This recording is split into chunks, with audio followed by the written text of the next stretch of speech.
യൂദായുടെ ലേഖനം 24-ാം വാക്യം. വീഴാതെ വണ്ണം നിങ്ങളെ സൂക്ഷിച്ച് തൻ്റെ മഹിമാസന്നിധിയിൽ കളങ്കമില്ലാത്തവരായി ആനന്ദത്തോടെ നിർത്തുന്ന ദൈവം. വീഴാതെ വണ്ണം നമ്മെ സൂക്ഷിക്കുന്ന ദൈവം. സങ്കീർത്തനത്തിലൊരു വാക്യമുണ്ട്, നീ വീഴുവാൻ തക്കവണ്ണം എന്നെ തള്ളി, എങ്കിലും യഹോവ എന്നെ സഹായിച്ചു. യേശുവും ശിഷ്യന്മാരും പടകിൽ യാത്ര ചെയ്യുന്ന സമയം ആ പടകിനെ തള്ളി മറിക്കത്തക്ക രീതിയിൽ ശക്തമായ കാറ്റ് കടലിന്റെ ഓളങ്ങളെ ഇളക്കി വിട്ടു. പടകിന് മുന്നോട്ട് പോകാൻ കഴിയാത്ത പോലെ അതിനെ തള്ളി മറിക്കത്തക്ക സാഹചര്യമുണ്ടായപ്പോൾ എന്റെ യേശു എഴുന്നേറ്റു, കാറ്റിനെയും വെള്ളത്തിന്റെ കോപത്തെയും ശാസിച്ചു.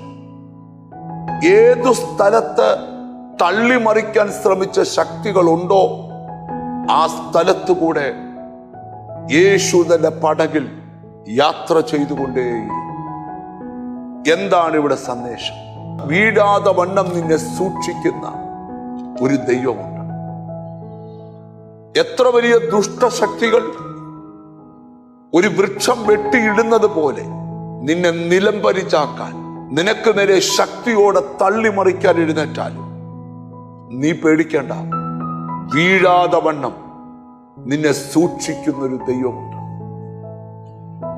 ചില സാഹചര്യങ്ങൾ തകർന്നു പോകത്തക്ക രീതിയിൽ പൈശാചിക ശക്തികളും മനുഷ്യരും ഒന്നിച്ച് നിനക്കെതിരെ പോരാടിയെടുത്തപ്പോ നീ തകർന്നു പോകാതിരിക്കുന്നതിന്റെ കാരണം നിന്റെ കീഴെ ഒരു ശാശ്വത ഭുജമുണ്ടായിരുന്നു.